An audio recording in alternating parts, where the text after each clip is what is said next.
Alright, what I will be continuing with next, in the next lecture, would have to do with the so-called 5 covenants of the Old Testament.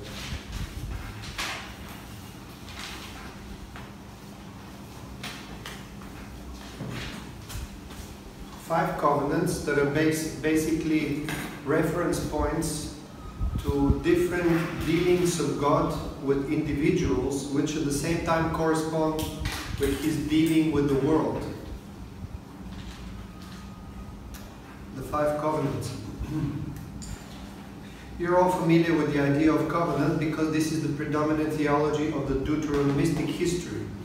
The book of Deuteronomy mentions the word covenant, Brit or Berit, very often, and it corresponds to the election of Israel. But actually in the Bible there's more than one covenant, the covenant of Sinai. Now I will start with one of the covenants, which I believe to be a covenant. This is my personal take, and of course I come to this conclusion by reading materials. I've not invented it, but I'm including it into the covenants, although it's not that obvious. And this is the first basic covenant between God and Adam. So we have covenant with Adam. Covenant with Adam. Now, before I get into the details and tell you where I have this idea from, I want to let you know that what we have as a biblical narrative of the story of origins, the creation of Adam and the fall of Adam, is not all that could have been said about him and about his fall, and that the ancient people knew a lot more than we do. One of the proofs that that was the case is the fact that not much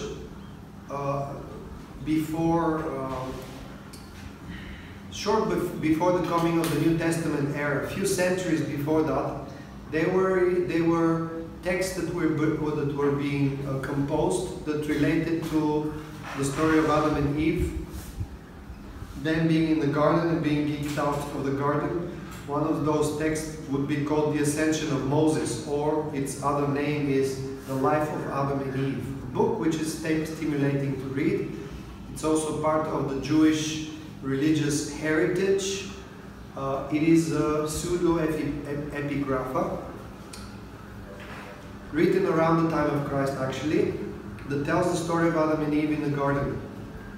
It could be the case that those stories were composed or invented much later, but again, if there were Jewish communities that believed that, since they composed that text, it means that they had a lot more knowledge and understanding of Adam, who he was, how he related to God, and what was the basis of his relationship with God. Having said that, I would like to focus you or move you to a text that we find in the book of the prophet Hosea, chapter 6.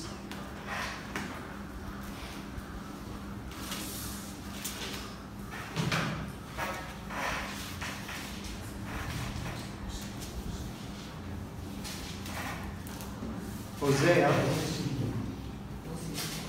Hosea, however you pronounce it, chapter 6, verses 6 and 7.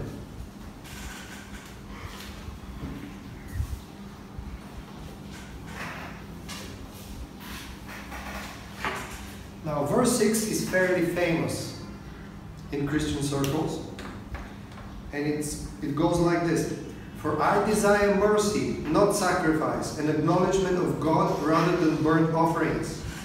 Now see what the next verse says. "Like Adam, they have broken the covenant. They were unfaithful to me there." Hosea is a prophet of the north. You know that he is asked to marry a promiscuous woman who is a prostitute. He has to go and buy her off the street, so to say, and make her his wife. And then the children that are born with her or from her have particular names that have prophetic meaning. In other words, through his own life and through his own family and personal life, Hosea has to dramatize the divine drama of God divorcing the people of Israel, who are like a whore called Gomer. Because this lady couldn't stay very long with this man and have a decent life and raise her children. She ended up at the marketplace selling her flesh again, right? And so basically, because God knew that this is going to happen to the prophet, through his drama, he wanted to dramatize his own relationship with the unfaithful Israel. But within the context of this address of the 10 tribes, who are soon going to fall down in terrible sin and compromise, and in the year 722 be wrecked by the Assyrians, the prophet says something very interesting that in a way relates to a knowledge that these people had that we don't have. A background knowledge. So God says that He's rather pleased with mercy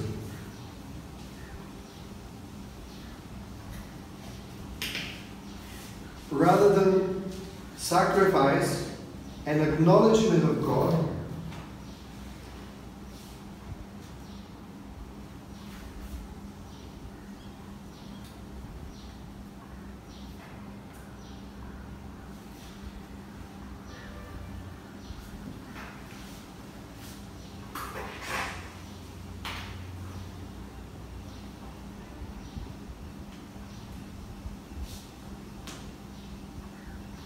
Acknowledgement of God.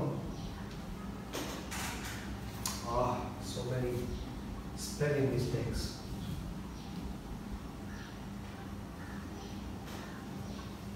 Acknowledgement of God rather than burnt offering. So basically, with that statement, one of the things that the prophet does is critiquing the sacrificial system. Sacrifice and burnt offering are the two kinds of offerings that God requires in the law for sin.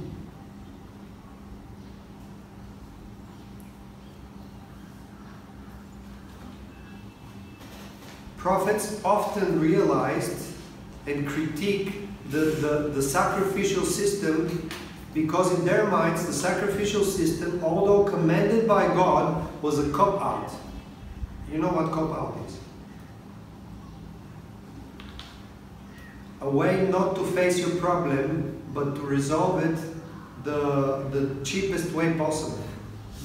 Instead of confronting your own sin and guilt, you go and offer what is prescribed for guilt offering, without trying to take responsibility for what you've done. So very often, you cop out of your sin by buying God's favor with sacrifices. Okay, God has demanded sacrifices. But the prophets raised new consciousness, taking personal responsibility. Okay, so that's why basically it was the prophets who realized that the old covenant, with this whole temple worship and all this animal sacrifices, this spilling of blood that doesn't help anyone, will soon be over. And Ezekiel and Jeremiah, they already spoke about the coming of a New Testament in which the goodness that people desire will be written in their hearts. The commandments of God, the good commandments, will be written in their hearts, and God is going to give them spirit to follow His ways. Because in the old ways, the old system, basically, if people did something wrong, they had to compensate for it by offering a sacrifice. Right? So Hosea critiques that. He says, God loves another thing a lot more than you offering Him all these animals. And He says mercy and acknowledgement. But what does that stand for? Now, the word mercy there in the Hebrew text is the word hesed. Or hesed. I don't know where to lay the emphasis. Which is a very, very complex word. Now, very often, the word hesed has been translated as love mercy, as graceful love. Unlimited, steadfast. So it is love basically. It could also be translated as generosity. Because you see, when you love, you pity and you share. You show mercy by a generous act. So it's an action of generosity, of mercy. So in some of your translations it might say steadfast love. But interestingly enough, this word was also translated in several places as love, loyalty.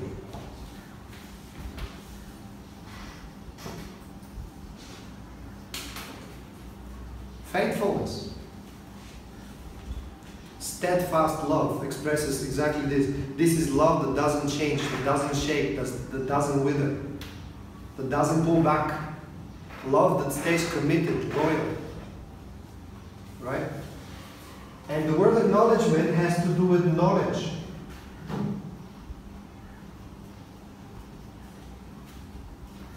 Acknowledgement goes a little bit, this translation, the new NIV translation, the New International Version, goes a little bit in the direction. Acknowledgement is more like recognizing somebody or something.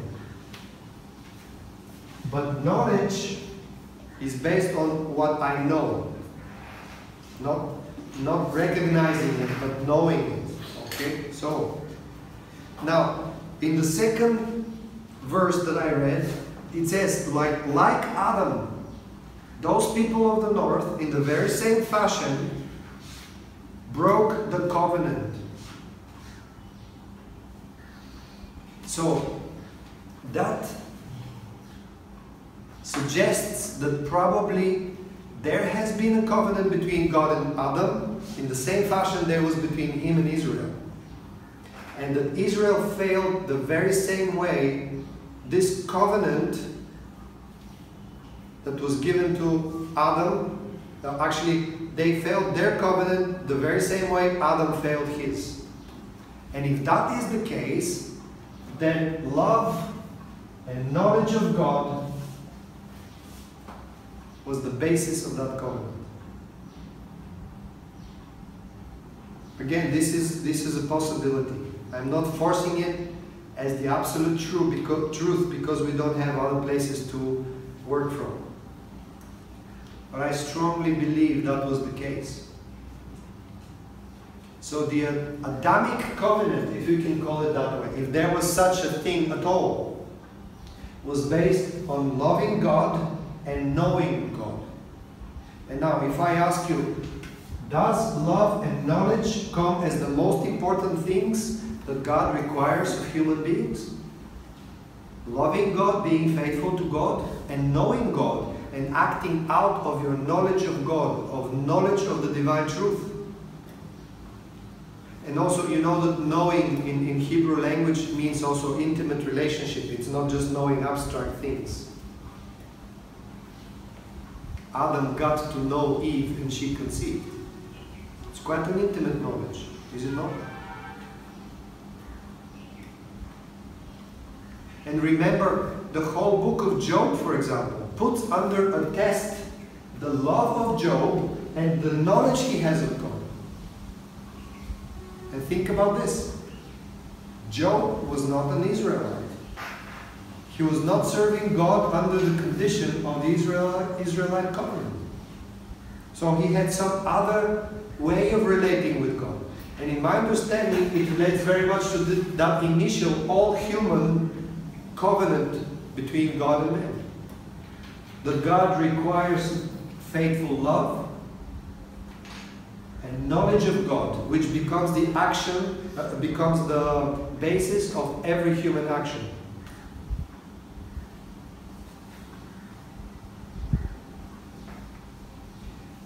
And Hosea says that Israel fell exactly the same way as Adam. He violated the covenant of love and the covenant of knowledge of God. And now think about this. Well, Adam became rebellious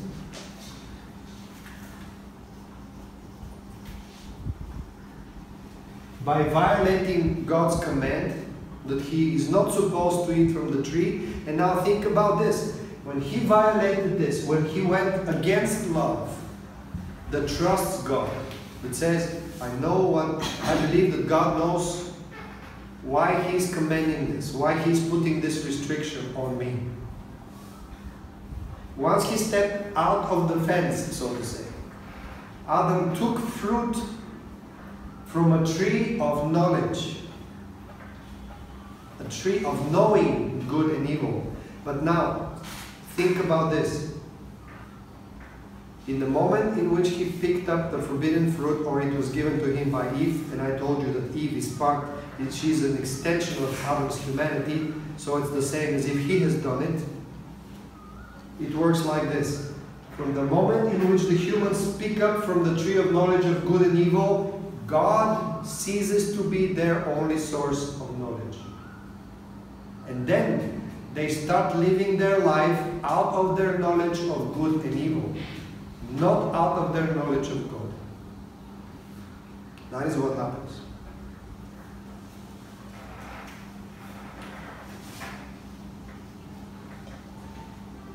So, human civilization is built not upon the understanding of who God is and what God's will is.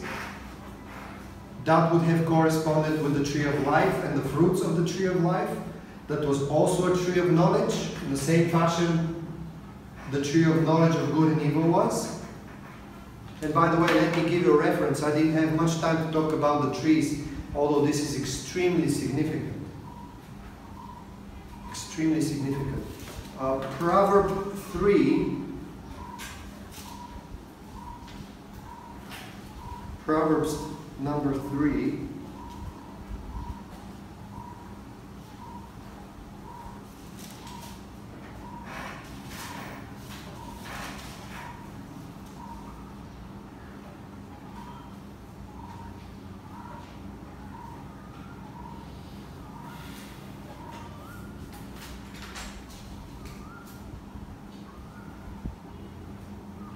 Verse 16 and verse 16 through 18. It's a beautiful poetry in the whole proverb. Yes. Proverbs 3, 16 and 17. It says, long life is in her right hand. In her left hand are riches and honor. Her ways are pleasant ways, and all her paths are peace. She is a tree of life to those who embrace her. Those who lay hold of her will be blessed. So here, it has been said that wisdom, which is the revealed knowledge of God, is a tree of life. Which basically helps you to understand that the tree of life that was set in the middle of the garden, given to Adam, related to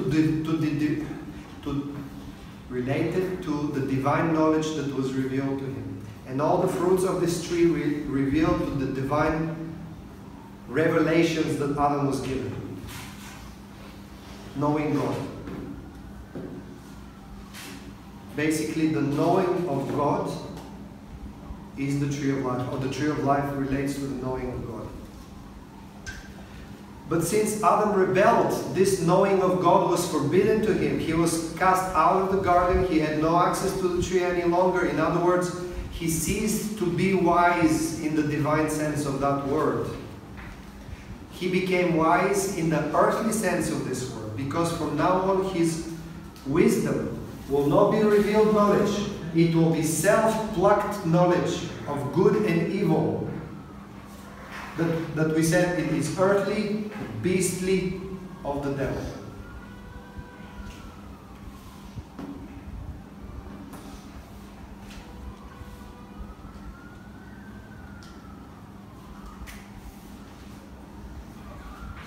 Next covenant.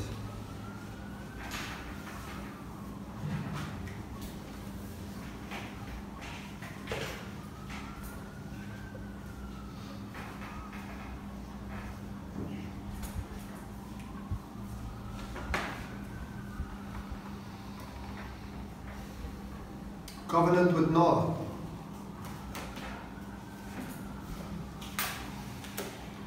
After the waters of the flood have withdrawn, Noah is free to go out.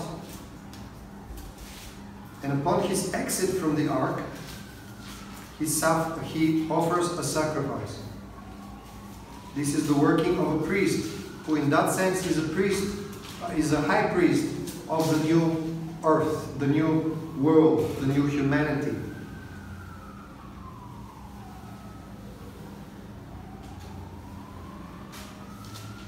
So this covenant we read about in Genesis chapter 9.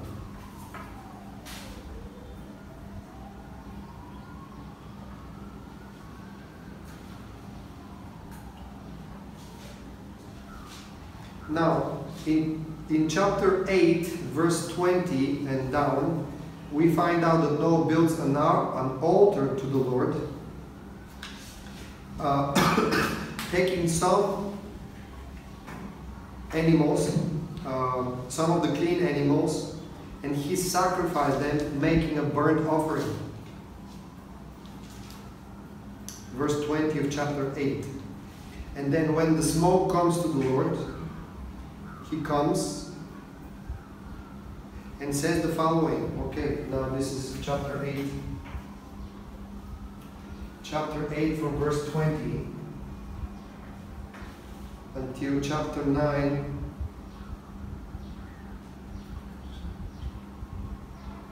through verse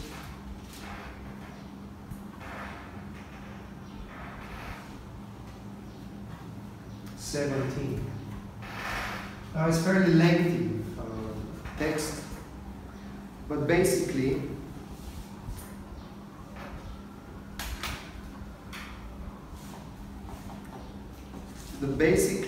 this is what the Lord states. I now establish my covenant with you. This is verse 8 of chapter 9.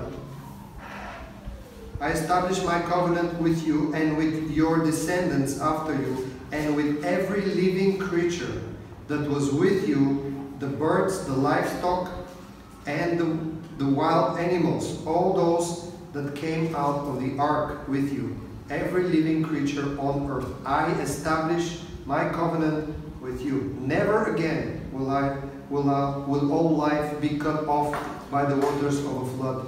Never again will there be a flood to destroy the earth. Now this is usually known as the covenant of peace.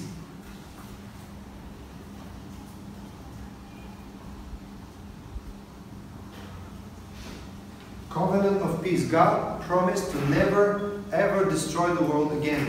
And that's why he gives the rainbow as a sign. Now think about this. The rainbow is basically reminding the people that there is an arch of water, a roof that has the shape of the rainbow above the world that is full of water, right? Remember, I draw the picture. So basically, this colorful rainbow that points out to the fact that above the world there's a layer of water will remind them that God will never let that water fall on the face of the earth again. Because the flood is caused by the falling of the great waters, which in many places, in the Psalms especially, are called the flood. God reigns on the floods. God sits on the, He's enthroned on the floods. You have it in the Psalms.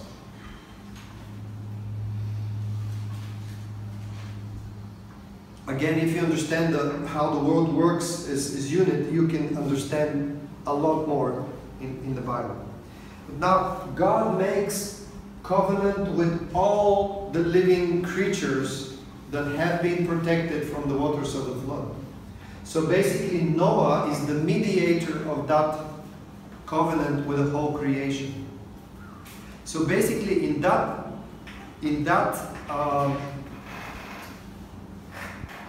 covenant, God promises to sustain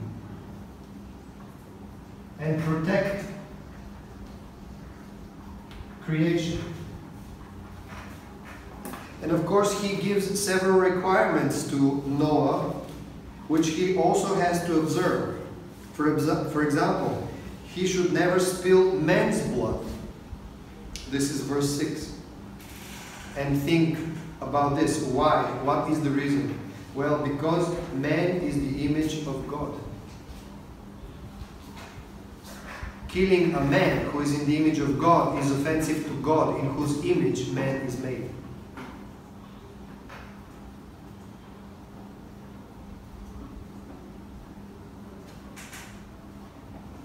And again, Noah is the new Adam. He receives the very same command that the first man and a woman received in Genesis 1. God blesses him and says, verse 7 of chapter 9, "As for you, be fruitful and increase in number, multiply on the earth and increase upon it."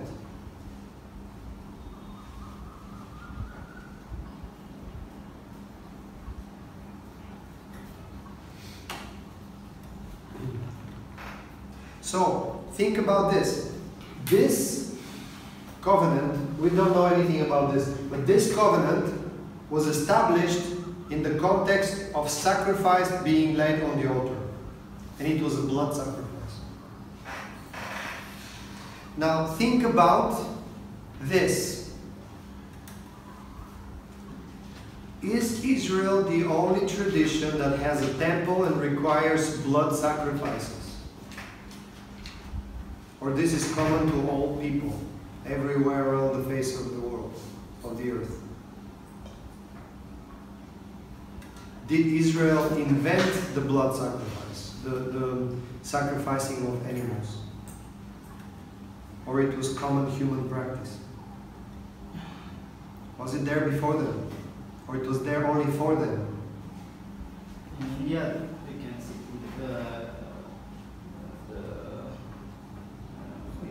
Hinduism. They offer sacrifices.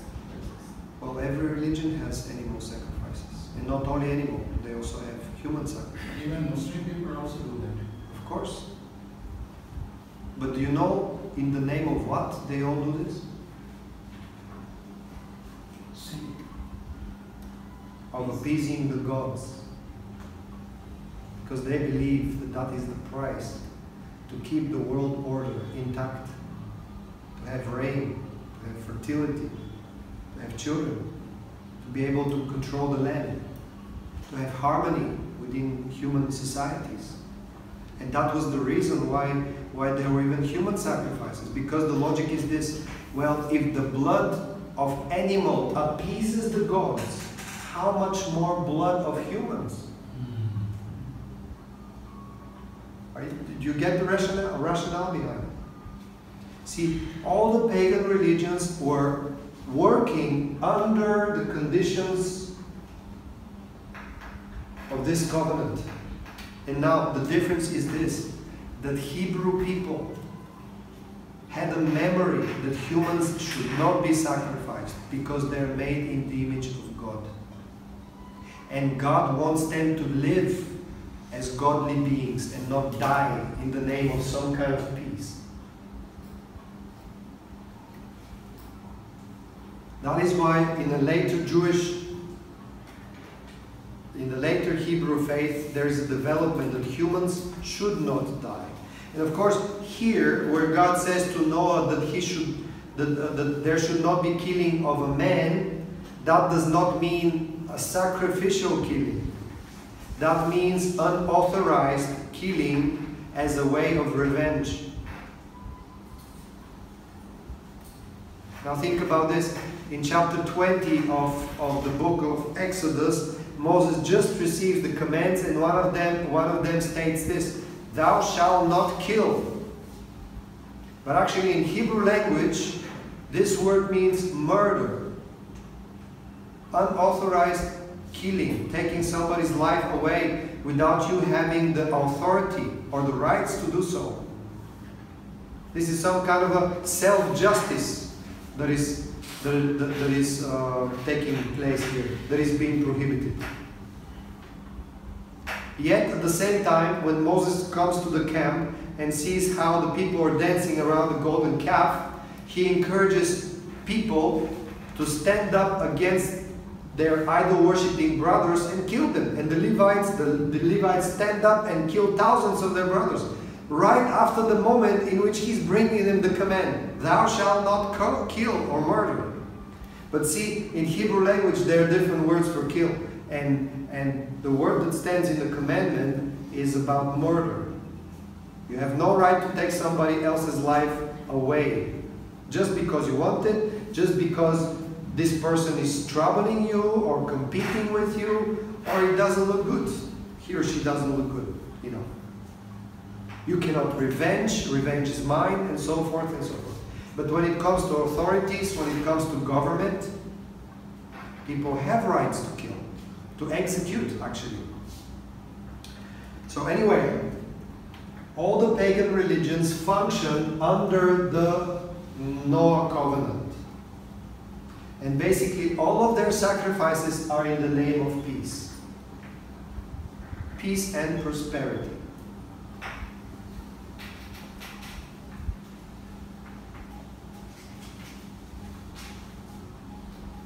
The problem is that with time, the children of Noah, who become the patriarchs of the populations that will populate the Near East and Africa, they deviate from this one story of the one God who is a creator and sustainer of the world, who has given his covenant in the rainbow. They start believing in time that actually the world was created by many deities. And they start appeasing them with all kinds of sacrifices. But the logic of sacrifice is there. And it's in the name of appeasing the gods, who every now and then people believe to be angry. When there were floods, droughts, where there were plagues, where there were wars, conflicts, and all kinds of stuff.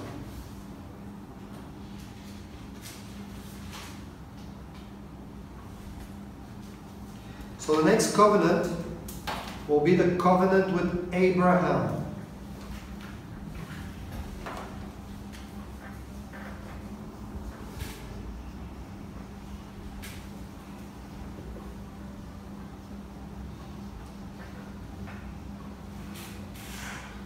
Covenant with Abraham.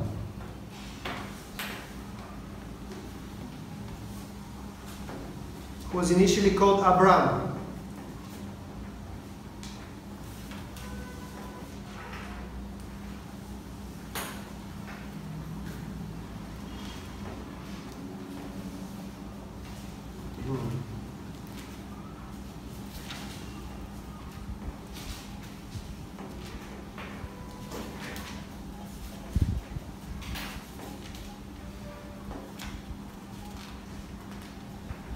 So,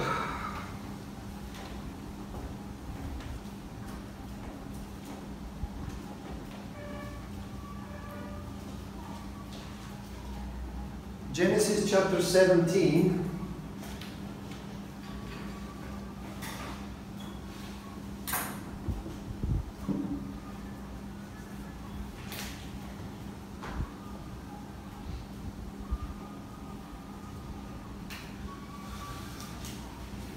verses 1 through 14.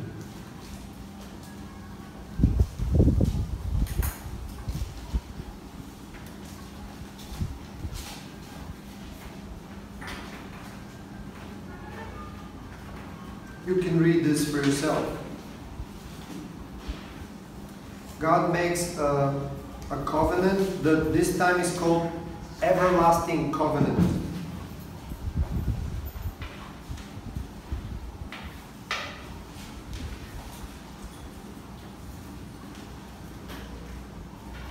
It is with Abraham and his descendants. And so basically there are three elements. I'm generalizing here.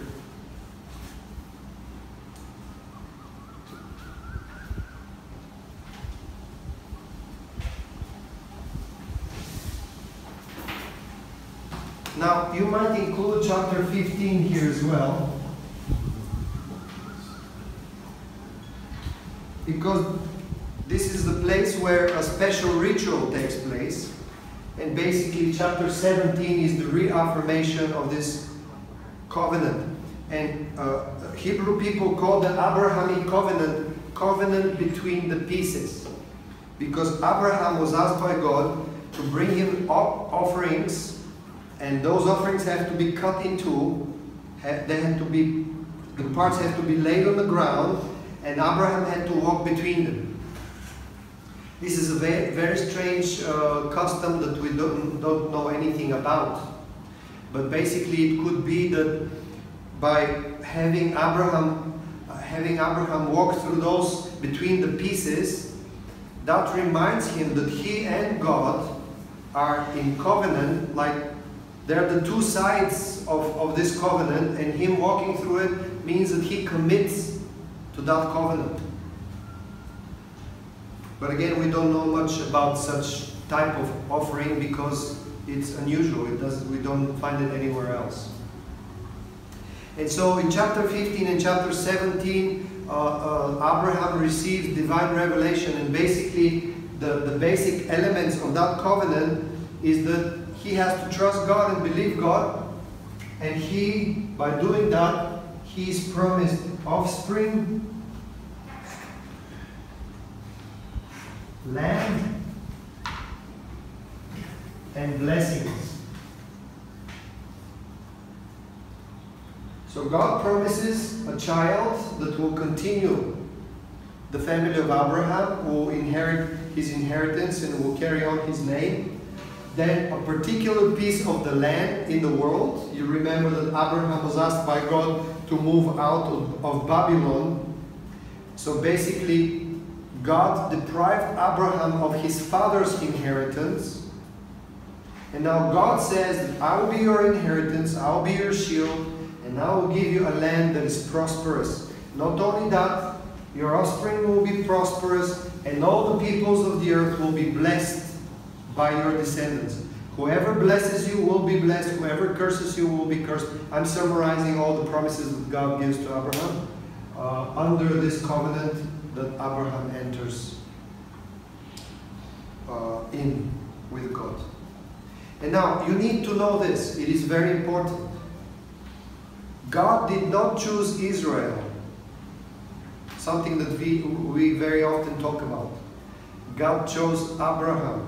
And Israel was the natural descendants of Abraham. So basically, whoever came out of Abraham would have been the chosen people of God. God chooses individuals, and because of them, He does things to others as a consequence. And if you remember, very often in the books of the Kings, we are told, God says to evil people or even evil kings in next generations, but because of my mercy for your father David, I will bless you. I'm doing this because of my mercy for your father David. And so basically, the people of Israel are the offspring of Abraham. And later on, God is meeting with them, just as He met with Jacob in chapter 28 of Genesis, and repeated the covenant and the conditions that He gave to Abraham. Remember? So in the next generations, God will meet with those who will be offspring of Abraham and remind them of the covenant He had with Abraham. But again, these are the three components: offspring, land, and blessing. And now it is very important for us to realize that behind the concrete things, Isaac as a son, Palestine as a land, and the fertility of that land, God promised to Abraham something much greater. And I guess Abraham got it. Abraham got the point.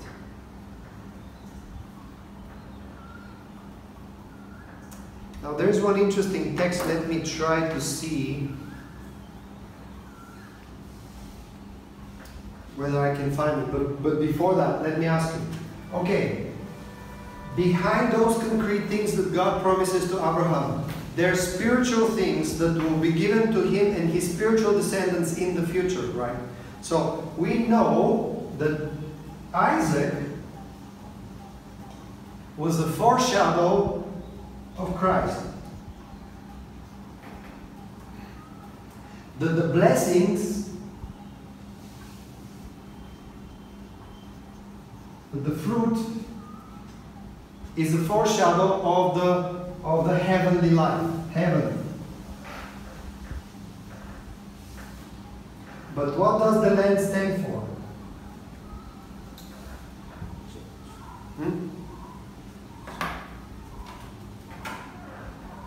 Let me try and see whether I can find the text. But you think, in the meantime, while I'm searching,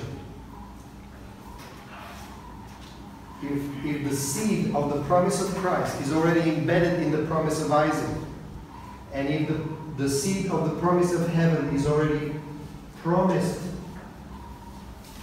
or heavenly blessings, probably not heaven, but spiritual blessings,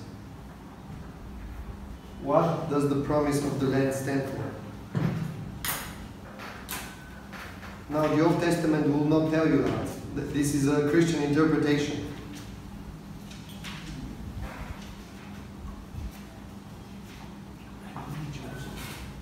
Any suggestion?